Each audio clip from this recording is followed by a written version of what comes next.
I still remember the exact moment my life flipped upside down. It was a normal Tuesday morning. I walked into the office with my coffee, half awake, already thinking about my to-do list for the day.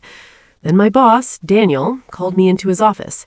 His tone was off, cold, detached.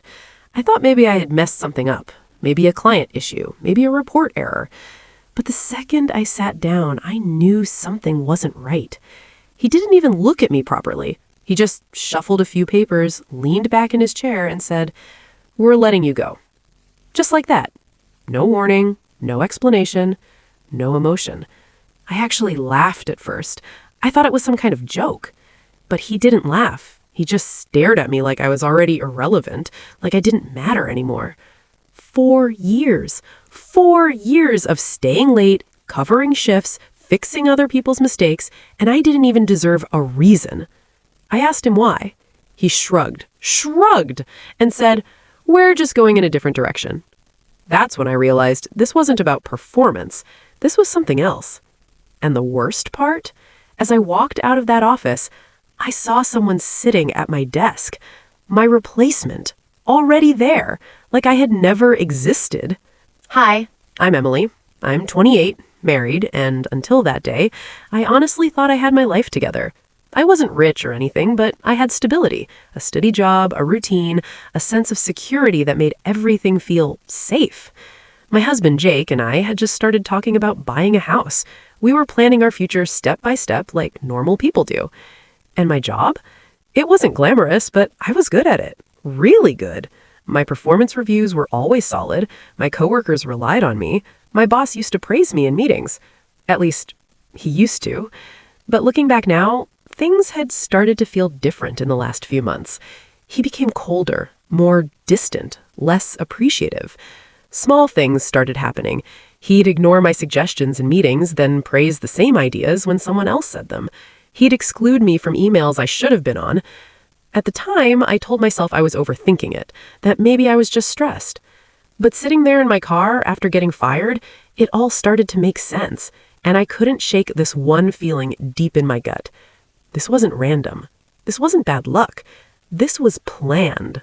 I sat in my car for almost an hour after that. Me, just staring at the steering wheel, trying to process what had just happened. I didn't even cry right away. I think I was in shock more than anything. How do you go from being a valued employee to completely disposable in 10 minutes? When I finally walked into my house, Jake was in the kitchen. He looked up, saw my face, and immediately knew something was wrong. "What happened?" he asked. I tried to say it calmly, like it didn't affect me, but my voice cracked halfway through. "They fired me." He just stood there for a second, like he didn't fully understand. "What do you mean fired? For what?" And that's when it hit me. I didn't have an answer. No reason, no warning, no explanation, just gone. That's when I broke down. I cried harder than I had in years. Jake pulled me into a hug and kept saying, "We'll figure this out, okay? This isn't the end." But it didn't feel like that. It felt like I had just lost control over my entire life. That night, I couldn't sleep. My mind kept replaying everything over and over again. Daniel's face, the way he avoided eye contact, that stupid shrug. And then something clicked. The girl sitting at my desk. I had seen her before. Her name was Rachel. She had joined the company just a couple of months ago, fresh out of college. At first, I didn't think much of her. She seemed quiet, a little too eager to impress, but harmless. But now that I thought about it, she had been around Daniel a lot, laughing at his jokes, staying late when he stayed late, always somehow ending up in meetings she didn't need to be in. At the time, I thought she was just ambitious. Now, it felt different. The next morning, I did something I probably shouldn't have. I checked LinkedIn, and there it was. Rachel had updated her position. She was now in my role, my exact title, my exact responsibilities, posted less than 24 hours after I was fired. My stomach dropped. This wasn't just a replacement. This was planned. I kept digging, and what I found made it even worse. A few weeks before I was fired, Daniel had posted about mentoring young talent and bringing fresh energy into leadership roles. Fresh energy. That's what I was replaced with. 4 years of experience, loyalty, and results traded for someone new, cheaper, and easier to control. I felt sick. But more than that, I felt angry. Not the kind of anger that explodes, the kind that sits quietly and burns. That's when Jake said something that changed everything.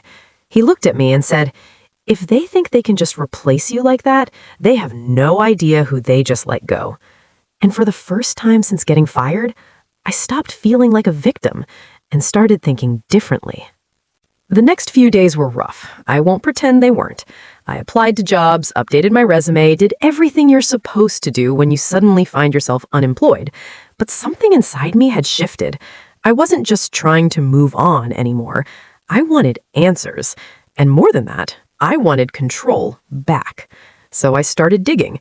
Not in some crazy illegal way, just paying attention, connecting dots, looking at things I had ignored before. I reached out to a few former coworkers I trusted.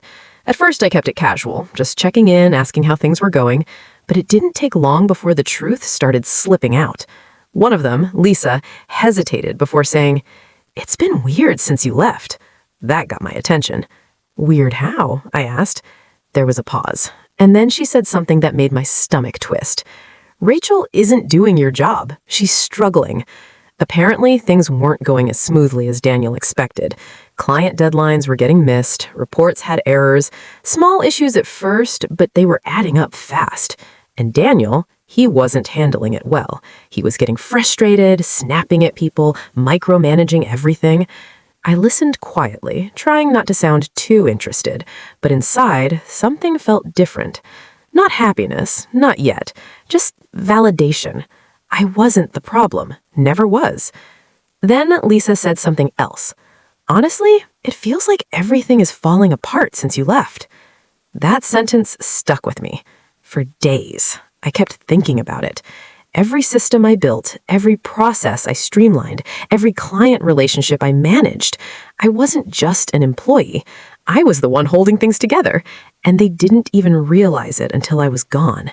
That's when an idea started forming. Not revenge, not exactly. Something smarter. I stopped applying to random jobs. Instead, I focused on something else, something I had been putting off for years, starting my own consulting work. I knew the industry, I knew the problems companies struggled with, and now I had something even more valuable.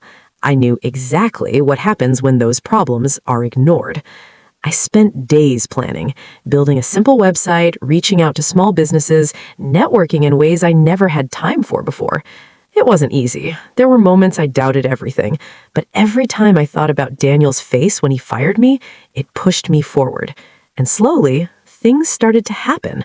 I landed my first small client, then another, then another. Nothing huge at first, but enough to prove something important. I didn't need them anymore. I was building something on my own terms. And the best part, for the first time in years, I felt in control again. About 6 weeks into building my consulting work, something unexpected happened. I got an email, not from a new client, not from a recruiter, from someone I didn't expect to hear from again. Lisa. The subject line was simple. "You need to see this."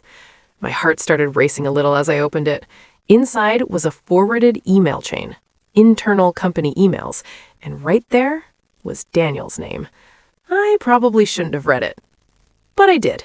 And what I saw changed everything. He was panicking. You could feel it in the way he wrote. Short sentences, all caps in places. He was asking for updates, demanding fixes, questioning everyone's work. The projects I used to manage, they were behind. Schedule delays, client complaints. One of the emails mentioned losing a major account, one I had personally handled for over 2 years. And then I saw something that made me sit up straight. Daniel wrote, "How did this fall apart so quickly?" I actually laughed, not because it was funny, but because it was so predictable. This was exactly what happens when you remove the foundation and expect the structure to stay standing.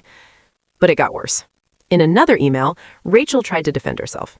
She wrote that she hadn't been properly trained, that she didn't have access to certain systems, that she was doing her best with limited guidance. I almost felt bad for her. Almost. But then I remembered the way she sat at my desk that day, the way everything was already prepared for her. She wasn't the mastermind here. She was just convenient. And Daniel? He was the one who made the decision, and now he was dealing with the consequences. I leaned back in my chair, staring at the screen, and for the first time, I felt something close to satisfaction. Not revenge. Not yet. But the shift was happening. The power dynamic had changed. A few days later, Lisa messaged me again. This time, it wasn't an email. It was a simple text. He asked about you. That made me pause. What do you mean? I replied. She responded almost instantly. Daniel. He asked if anyone had heard from you or knew what you were doing now. I just stared at my phone for a moment. That same man who couldn't even give me a reason for firing me was now asking about me. It didn't feel real, but it was. And then came the message that changed everything. I think he regrets it. I read that line over and over again, not because I needed confirmation, but because I wanted to fully feel it. He regretted it. And right then, I knew something was coming. About a week later, I got the email. This time, it was from Daniel. I just stared at his name on my screen for a good 30 seconds before opening it. Short, polite, almost careful. Hi, Emily. I hope you've been doing well. I wanted to reach out and see if you'd be open to a conversation. We could really use your expertise on a few ongoing projects. I actually laughed out loud. This was the same man who couldn't even look me in the eye when he fired me. Now suddenly, he valued my expertise. I didn't reply right away. I let it sit. Not because I was unsure, but because, for the first time, I had the power to choose. 2 days later, he emailed again, this time a little more direct. Emily, I'll be honest, we're facing some challenges, and your experience would be incredibly helpful. We can discuss compensation. There it was. Not pride, not authority, desperation. I showed Jake, and he just smiled. Take the meeting, he said, but on your terms. So I did. We scheduled a video call for the next day, and when his face appeared on the screen, I almost didn't recognize him. Gone was the confident, slightly arrogant boss I remembered. He looked tired, stressed, like someone who hadn't been sleeping well. Emily, he said, forcing a smile, it's good to see you. I nodded. What can I help you with? No small talk, no pretending. He hesitated for a second, just a second, but I caught it. Then he started explaining. Projects falling behind, client dissatisfaction, internal confusion, everything I already knew, but now I was hearing it from him. Finally, he said, we could really use you back, even if it's temporary. Back. Not help us, not consult. Back. Like I would just step into my old role again, like nothing had happened. That's when I leaned forward slightly and said, very calmly, I'm not coming back. Silence. You could actually feel it through the screen. His expression shifted. Fusion first, then concern. I understand things ended abruptly, he said carefully, but we're willing to make this right. Make it right. 4 years reduced to a negotiation. I took a breath, not because I was nervous, but because I wanted to say this clearly. You didn't just let me go, I said. You replaced me, without warning, without respect. He didn't interrupt, didn't argue, because he knew it was true.